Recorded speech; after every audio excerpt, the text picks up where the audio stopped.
Well, hello, free people of the Rocky Mountain region. My name is Brandon, and welcome to this Free State Colorado interview. Today, I'm joined by Representative Brandi Bradley, a dedicated champion for the rights of families, children, and a proven liberty leader serving in the Colorado legislature. Well, Representative Bradley, I hope you are well, and thank you for joining me today. Thank you so much for having me. I appreciate it, Brandon. Well, thankfully, the 2025 Colorado legislative session has come to an end.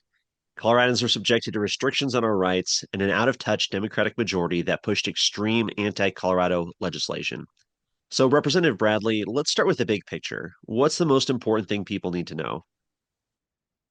I think they just need to be involved. They need to watch programs like yours, your videos, and they just need to really be involved at the state level. I think all too often, and I was a victim of this as well. I always watch what was happening federally, and we really need to be more involved at the local level, school board elections, library elections, water board elections, but definitely what's going on at our state level, because there is some really big issues that are happening at the state level that affect Coloradans.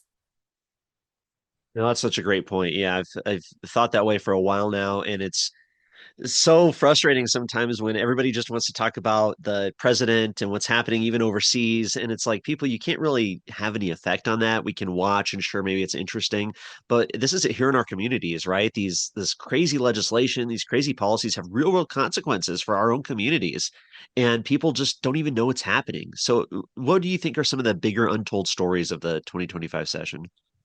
Well, I think that, everyone wants affordable housing, right? And we have seen the onslaught of this fight against landlords. And you have these basically these tenant lawyers who are fighting for tenants, and they're going against landlords. And the landlords of Colorado are throwing their hands up. And so they're selling. And when they sell their properties, they're selling to big corporations, which are going to take down the housing, and they're going to put up big corporations. And so we are going to lose the housing market. In fact, in Lone Tree, I think we have about 5% of new builds. We really need to see about 20% of our new builds be condominiums for the new homeowners and then our senior homeowners.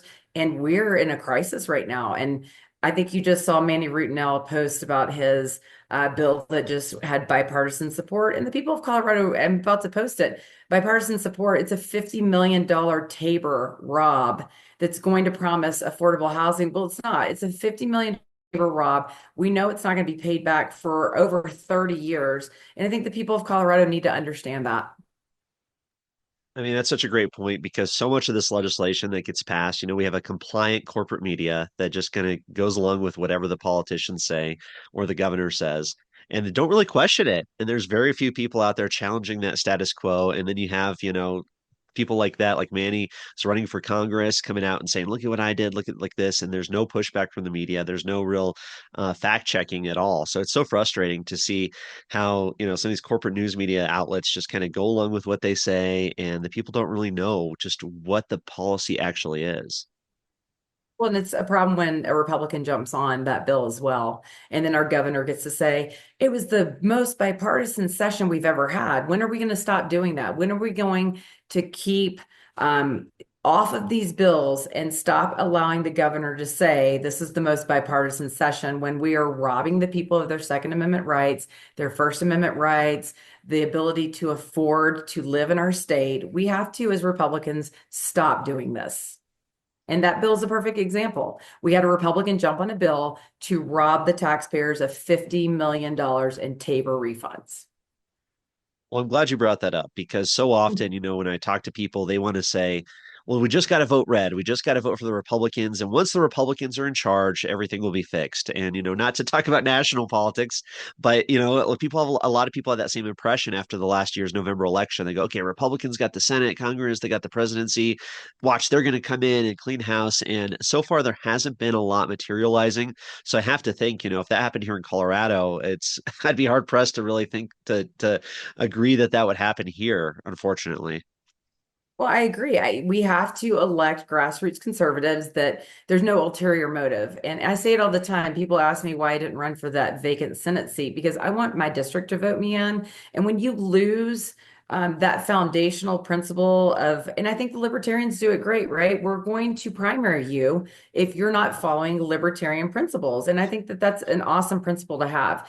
I don't understand why you run for office if you forget the principles as to why you were elected. Let's talk about election integrity, right? A lot of my fellow members said we stand for election integrity, but when we asked if we certified the election, only six of us stood up for certifying the election. Brandon, I'm very frustrated right now if you can't hear it in my voice. And I think that we have to get back to the grassroots and we can't let the lobby corps influence who we're putting in seats in the state of Colorado.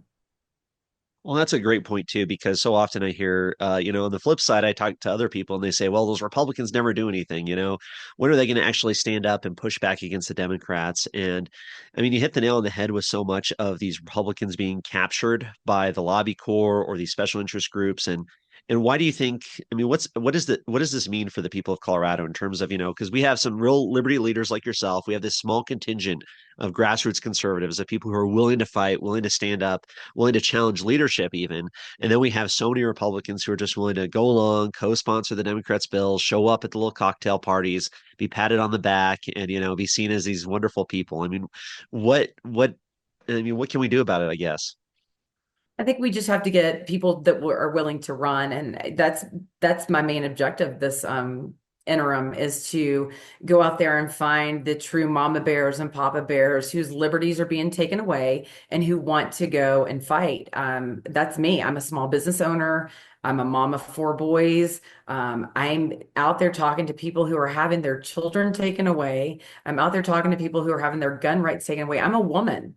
I can't carry at the Capitol. I had someone removed a couple of weeks ago who came and to my face screamed and called me all kinds of names. This man was 300 pounds. I mean, I understand what the women and men of Colorado are facing having their Second Amendment rights stripped. I mean, if we're not willing to fight for those things and you just want to take the next big job, then you shouldn't be running for office. We need people that want to run that are sick of this crap being put on the people of Colorado. And so we just need people that are willing to run. And I will back you 100%. No, that's a great point. Definitely need more people to step up, especially, normal everyday people who are really suffering under the consequences of these bad policies, not necessarily people who are looking for a long-term political career. I think that's a good distinction there. Right. So, one of the big things we saw this year, of course, was crime being addressed one way or the other by our state legislature. It's a major issue here in Colorado. And, several of your bills dealt with issues related to ensuring that Colorado is holding these criminals accountable. So, House Bill 1073 would have created a mandatory minimum prison sentence for child rapists, and House Bill 1141 would have targeted retail property and gift card theft. These are common sense bills. I think that the majority of Coloradans would support. But of course, the Democratic majority decided to kill these bills, stopping this accountability. And why would they do that?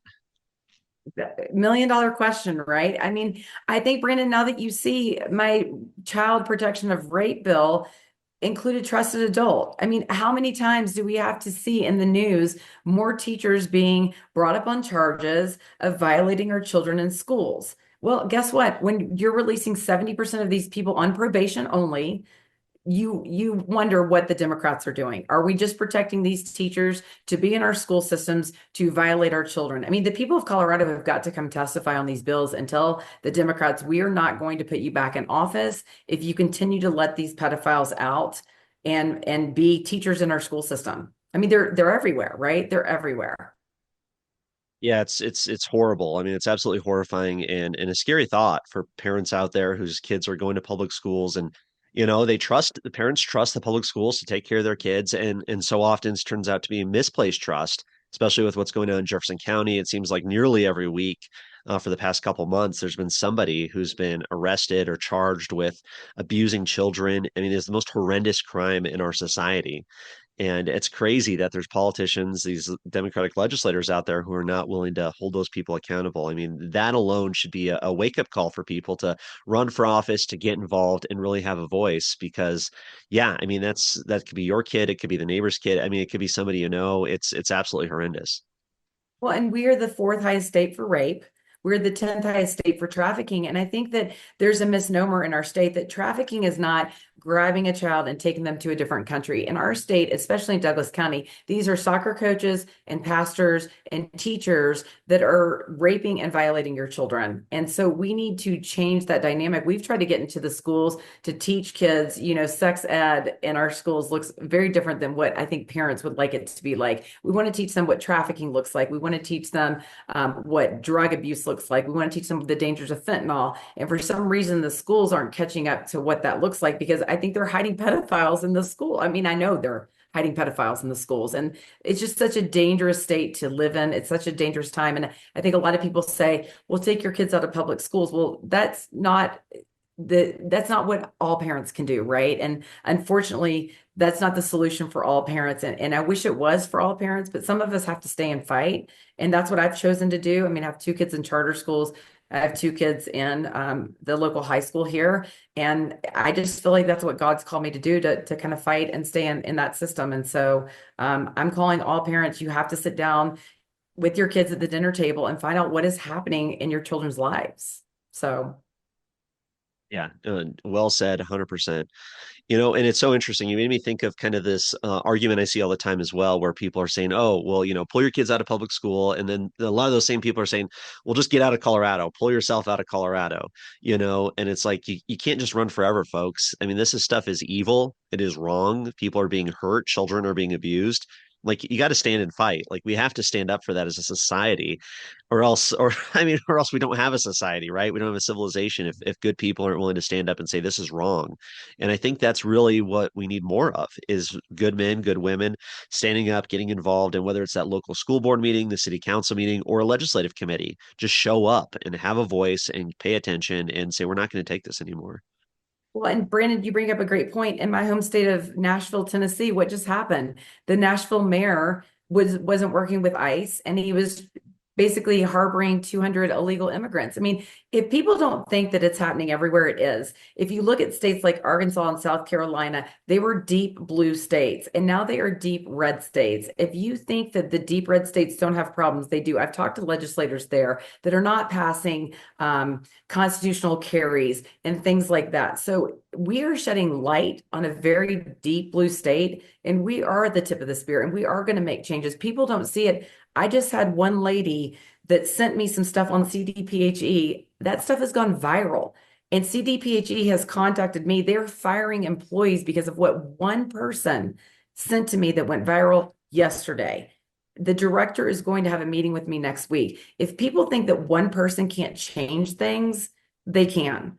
And I'm so hopeful for the first time in our state with people like you and Val and Aaron Lee and CPAN. The big things are happening in our state, and the people that have moved, I think, are going to be very disappointed that they didn't stay and fight. I really do. Yeah, I'm excited as well, very optimistic. It's so incredible, especially like the post-COVID years. I feel like COVID woke up a lot of people. Obviously there were big problems before that, but really seeing, oh my gosh, the government, the state is capable of doing these things. They're capable of just like turning our society into a prison. At least for me, it was like, I got to do something, got to speak out, because the alternative is bad, and to see so many other people over these years, whether it's the fight over our gun rights or the fight over protecting children or the whatever it is, all these people rising up and speaking up and getting involved. And it's really exciting. And I think there is a growing network of people who believe in liberty and freedom, who are willing to step up. And that's what we need for sure. So what advice do you have for those people? Maybe there's somebody out there watching who says, I don't know what to do. Maybe it's a retiree or a young person in Castle Rock or in Durango, or who knows, somewhere across the state. And they say, well, what can I do? Do you have any good advice for like a starting point for people to kind of start standing Yeah. up? I mean, contact me. I was at dinner with a friend last night, and one of our friends said, I'm the least confident person. That is me. I think people think I go to the well and I am so excited and I'm determined. I'm this like hellfire, Holy Spirit. I'm not. I am shaking like a leaf. I hate public speaking. I knew nothing about politics. I filled out the little bubble and I turned in my ballot and I thought, I am the biggest patriot ever. I knew nothing about caucusing. I knew nothing about assembly. I knew nothing about anything. I just knew that God had called me to do something. I didn't know what it was and stepped up to the plate. I just feel like if God is calling you to do something, reach out to Brandon or me. I take all calls. If people reach out to me, I will say, I just talked to somebody that was thinking about running for a district for an hour. I am willing to talk to anyone to meet you for coffee. Like if you are feeling led to do it, do it. I feel like the Lord equips you. I am a living example. I literally knew nothing. I mean, local government, I knew about healthcare. That's what I knew about. And I knew that I was sick of our state being dragged through the mud. I felt like it was savable.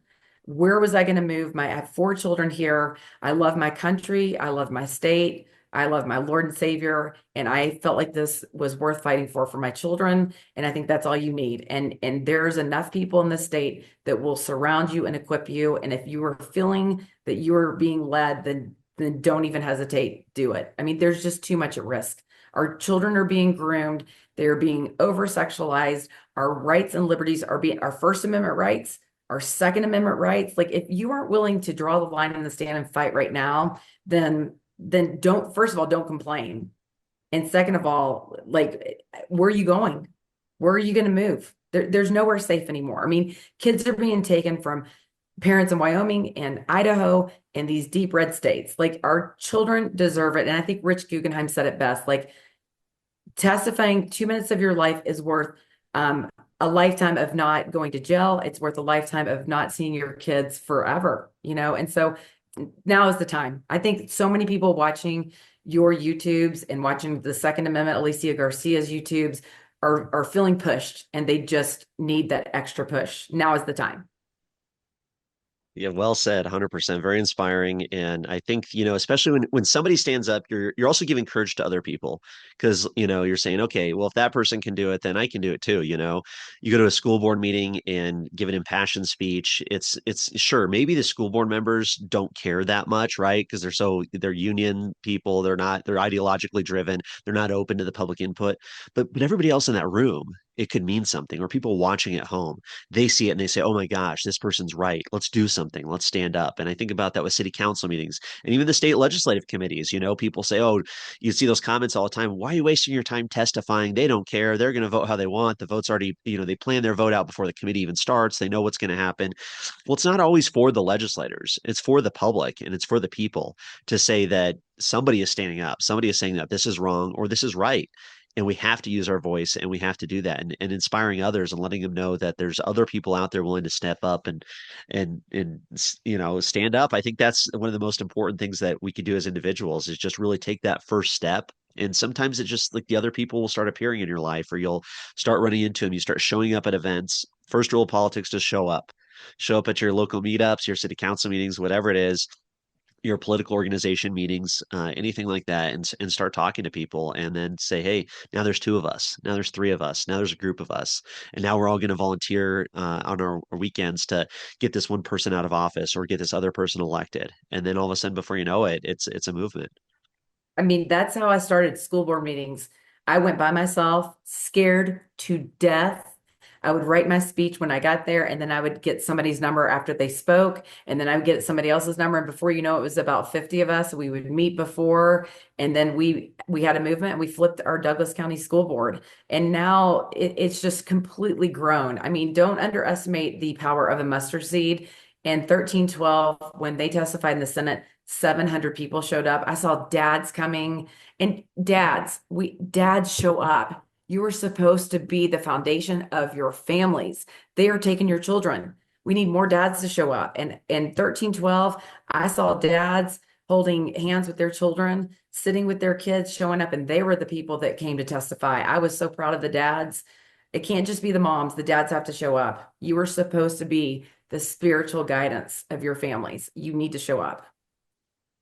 That's great. Yeah, it's such 100% can't agree with you more. And I think there's so much opportunity that people don't necessarily see in front of them until you start looking. Until you start looking, you start showing up and start meeting with people, and you're like, oh my gosh, there's all these political meetings going on, or all these different council meetings being twice a month, or the school board meetings, and you start really getting a picture of how the political districts are set up, and then you can start to strategize. So, right now we're kind of some people call this the off season. It's after the state legislature is over for the year. There's not a big election because we're in an odd year, but nonetheless, there's so much work to do. There's so much to be done, and I kept hearing it so often during this year's legislative session where people are saying, "Well, we got to turn things around in 2026. In 2026, that's the next election, and we got to get all these bad state reps out, bad state senators out. And it's like, folks, you can't wait till 2026 to start putting in that work. It has to start now. Like with what you're doing, Representative Bradley, recruiting candidates, getting people engaged, getting people involved. And for anybody watching out there, I mean, start talking to your neighbors, start talking to people in your community, and start taking responsibility for your area and say, hey, we got a year to prepare, and we're going to build a network of people that can be donors, volunteers, and grassroots activists. So that way, when the election does come, we are ready, we are mobilized, and we're hitting the pavement out there, making a difference in our community. I mean, there's so much to be done, and people just got to take that first step. Well, and I will say, Protect Kids Colorado. I mean, Erin Lee just had a big victory. She got 3 titles through the title board. We're going to have 3 ballot initiatives. They are so important for the people of Colorado. When we have people ask me all the time, what can we do with 43 Democrats in the state house? We go to the ballot. We go to the ballot and we let the people vote on protecting kids against child rape and protecting kids against gender mutilation and protecting women in sports. And that's what we do. And so we need people carrying petitions to get signatures because it takes a lot of money and it takes a lot of footwork. So go to Protect Kids Colorado and sign up. Go to Colorado Parent Advocacy Network, CPAN, and sign up. Go to Free State Colorado and sign up. Go to a Second Amendment advocacy group and sign up. But you cannot sit on the sidelines anymore. We've got to take our state back. 100%. Well said. Well, really appreciate your passion. Appreciate all your work. You did amazing work down at the legislature this year. You had some incredible floor speeches. And of course, just trying to hold the bad actors accountable, whether they're Democrat or Republican, is always worthy of a lot of applause because unfortunately, like we started the conversation, there's a lot of Republicans out there who say, well, that 11th commandment, you can't speak bad of other Republicans. But hey, if they're voting like a Democrat and making deals with the Democrats, then what's the difference, right? Absolutely. I mean, you have to hold everyone accountable. They push the button for 80 to 100,000 people. If they say that they stand on X, Y, and Z, then they better be standing on that and hold me accountable as well. I mean, I definitely have had a vote or two where people have asked me and darn right. I mean, the social media bill, obviously I voted, I feel like the correct way, but the core bill and things like that, hold your legislators accountable. They are voting for their district, not for themselves, and they should be held accountable. 100%. Awesome. Well, really appreciate your time. Hope to talk to you soon. Keep me up to date or keep us up to date if there's any other important issues or anything else going on. But look forward to talking to you again sometime soon. Awesome. Thank you so much, Brandon. Always a pleasure. Love having or being on your show. Thank you. Awesome. Take care.